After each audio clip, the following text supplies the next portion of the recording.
Here is an old Soviet balalaika. This is what it sounds like.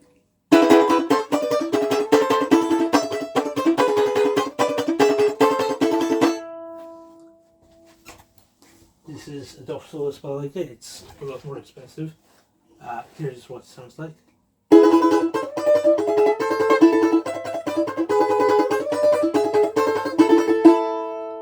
And even more expensive, we have this balalaika made by a luthier in Russia before the war started. This is what it sounds like.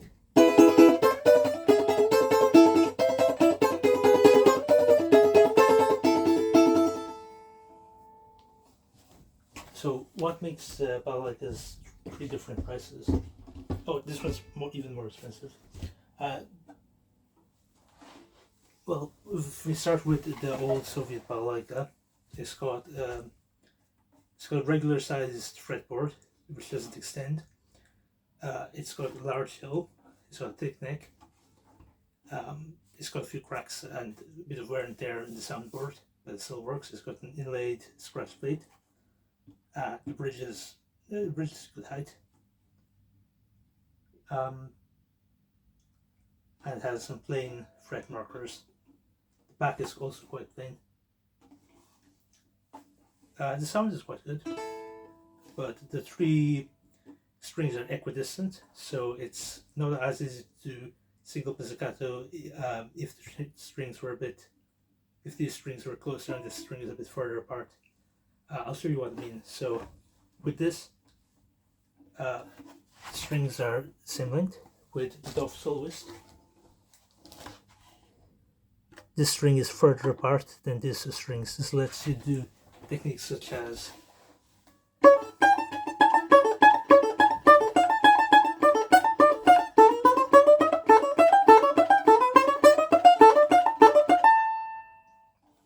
a lot easier, because you have a lot more space to move your finger and you get nice clearer notes than when the strings are equidistant.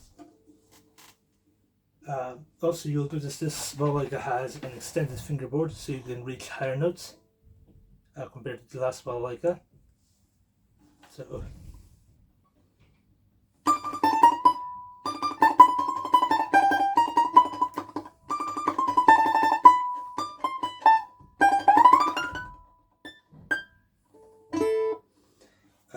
it gives it more range, and you can play more pieces of music with an extended fingerboard, fretboard even.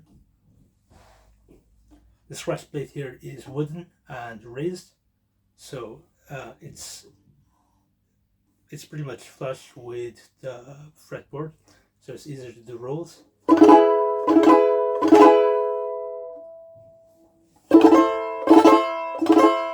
So you could just slide along here and slide across.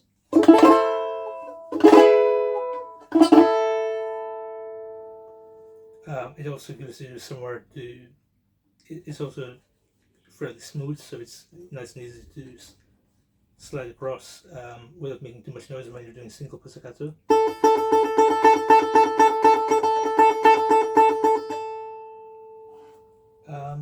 The heel is very small, so it's very easy to reach the high notes. The heel on the other one is large, but it doesn't matter because there are no high notes. The back is a lot more decorated. It's made from flamed maple, and the fret markers here are made from seashell, so it's a lot nicer. On the even more expensive one. The previous balalaika is for sale at the moment. I've got a link in the description. For the even more expensive one, the neck is super thin, as you can see, so it's even easier to slide up and down. The back is also flamed. The fretboard is even smoother. It's flush, and the heel is even smaller, and it has one extra fret compared to the last one. Sound quality wise, well, I guess sound is pretty subjective. I personally like this one the most, but it just depends on your taste. I've added 3 microphones to this so I can connect it to an amplifier for a bit louder if I want to perform like with someone else, or if I want to add distortion effects, I can just connect it up.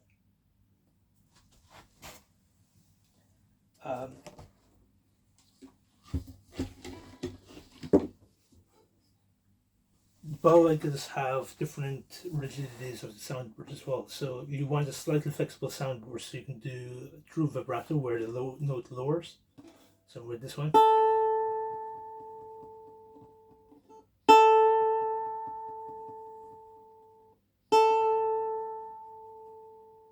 that's true vibrato on this Balalaika. On the Dove Soloist,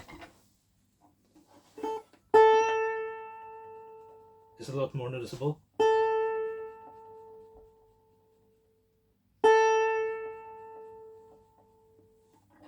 And on the one made by Deluxe here,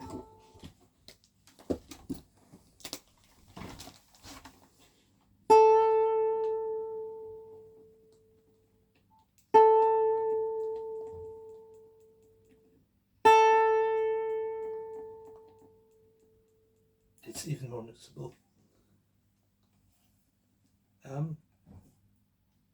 I think those are the main differences between the 3 Balalaikas. This one's the easiest to play by far, followed by the Dove, followed by the old Soviet one. I think the price comes down to more to aesthetics and playability than the sound itself, because the sound, again, it's quite subjective. So yeah. So last time, this is the most expensive one. I bought this from a website called Napshi before the war. Then this one, the Dove. This one's for sale.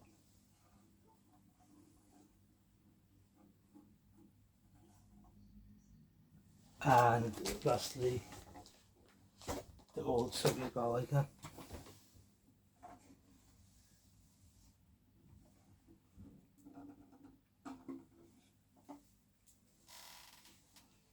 Thanks for watching.